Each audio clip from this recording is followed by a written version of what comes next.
Good morning. My name is Derry, and today I wanted to talk about Hytale and the fantasy of fulfillment.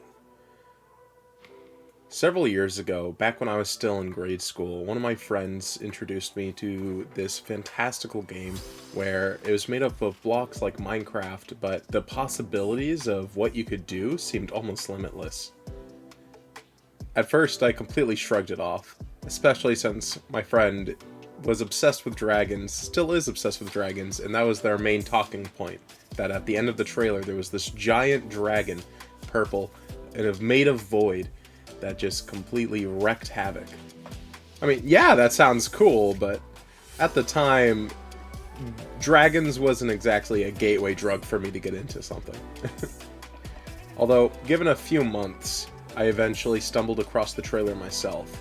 It was a trailer for a niche little indie game called Hytale, and when I say I got blown away with what they were providing, the possibility to create your own games, not be stifled with all these barriers and constraints, and just truly immerse yourself into what it means to live in a sandbox experience.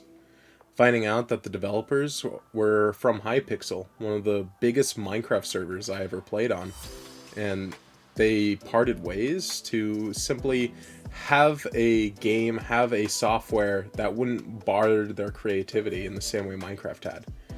You see, Minecraft was in a very different state back then. To create your custom content in it was a Sisyphean task.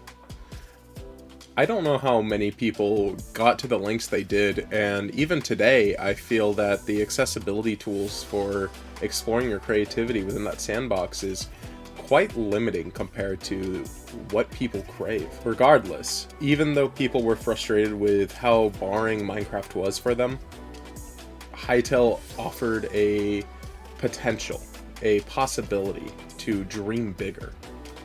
And a lot of people frothed at the mouth at that idea.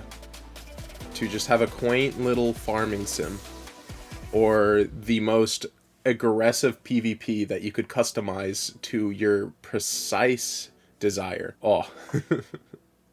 Some people want to build giant castles. They just want to use it as a little painter's playground. Other people want to model in divine creations that they're spending a lifetime on.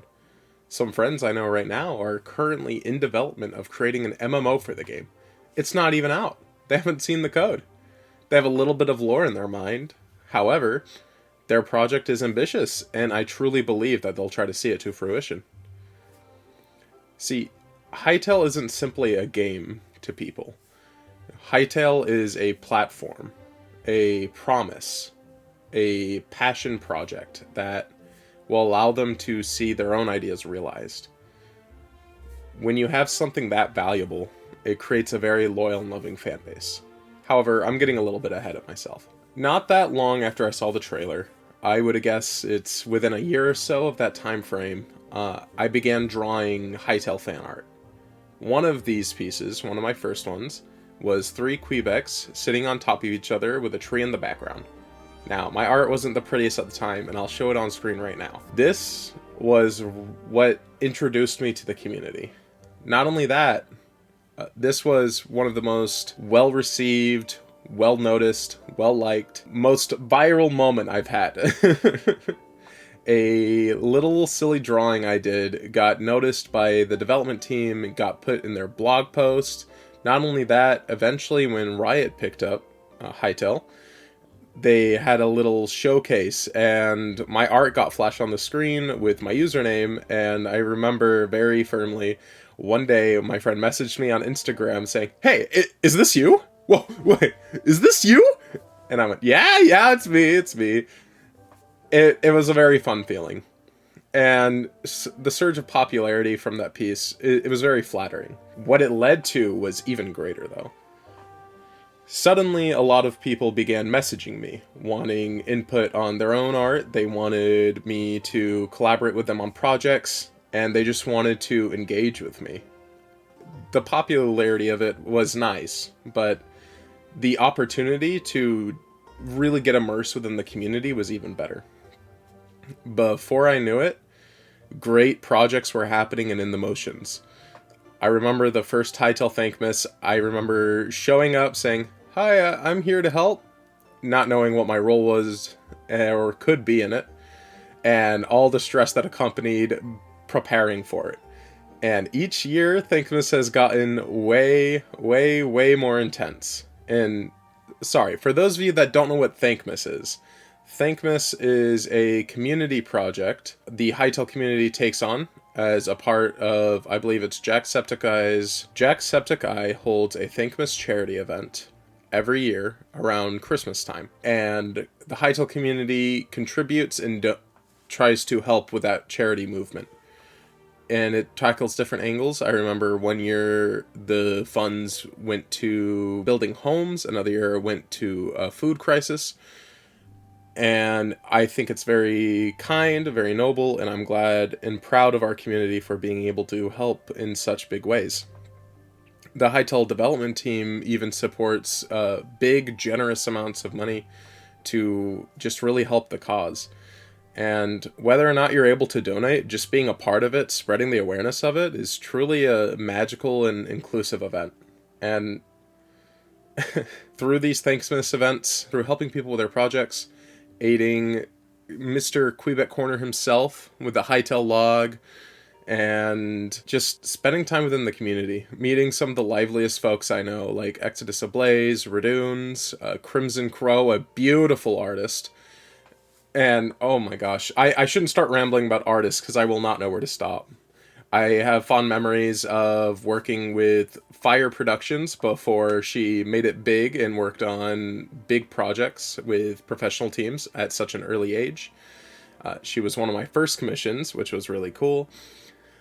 There's also, of course, Violet, who really started off in the Hytale community and has spread so far beyond that. She is one of the most well-known members from the community, very lovely, and her projects nowadays are... I can't even imagine how much effort it took to get to where she is now, and we're all very proud of her. And quickly, I just wanted to shout out Slamma, because her music is just completely blissful. She captures the Hytale aesthetic in a perfect way when she creates her covers, and her Hytale lo-fi that she collaborated with Crimson Crow on is one of the most addicting pieces of music I've listened to in my life. I just listen to it over and over, and you all should give it a listen if you haven't yet. We also have a lot of people that are really well known behind the scenes that keep everything functioning. You know, people like Hawkon. He's a driving force, scouting out new talent and just being a generally awesome person. We have people that manage to keep the community alive, Canadian Flash and mine. Just, they never stop the grind. It's a little concerning. I love Hytale. I love the community. Although I would drive myself mad trying to focus on it every single day like they have. I hope they're okay. And the unparalleled amount of creatives that just keep pouring out content through the woodworks is nothing to be scoffed at. I would list all of their names right now, but I don't have that list on me. But if we've interacted, just know I do have a lot of respect for you. Anyways, the Hytale community is very strong, and what's really disheartening for me is I have yet to play the game. I apologize. I said disheartening. I'm not sure what the right word is to describe how I feel about this event, but we have an entire community that's formed really strong friendships and connections and supports each other and contributes to this massive charity event every year for a game that's not yet been brought to them. I'm still waiting for the Hytale beta. It's 2024. I signed up. And, you know, I do respect all the devs' time and effort. I have full faith that they're putting their hardest to deliver their promises. Their ambitions exceeded their initial vision, and I'm excited to see it come to fruition. However, this is a long wait. Usually it's a lot easier for me to handle waits when I have a previous entry I can toy with while I wait for it, but Hytale doesn't even have that. Although, at some point within the community, you realize you're not as excited about the game coming out anymore as you are being a part of the people waiting for it. I cannot tell you how many late night calls I've had where everyone just endlessly blabbered on about how excited they were, what features they could not stop thinking about being introduced into the game, everything they wanted to do, all the potential, what custom content they'd make. I immediately declared, hey, I want to make a Ben 10 mod for it. I want to get my little Omnitrix, fulfill my 2005 dreams, or 2006 dreams, I apologize, of turning into aliens and just roaming around in a sandbox. Also, I think fulfilling other childhood dreams would be creating big Percy Jackson project, making a bunch of Greek mythological monsters to fight, and getting special powers depending on what child you are would be fun. But, you know, my big dreams are very much self-centered fantasies from when I was a child, but I think that's absolutely fine, as that's what this game is trying to give you the opportunity to explore.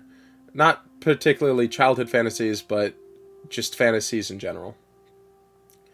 And I believe everyone's biggest fantasy right now is that this game will answer all of these desires they have, which that has to be a heavy burden on the development team to try to deliver on that promise.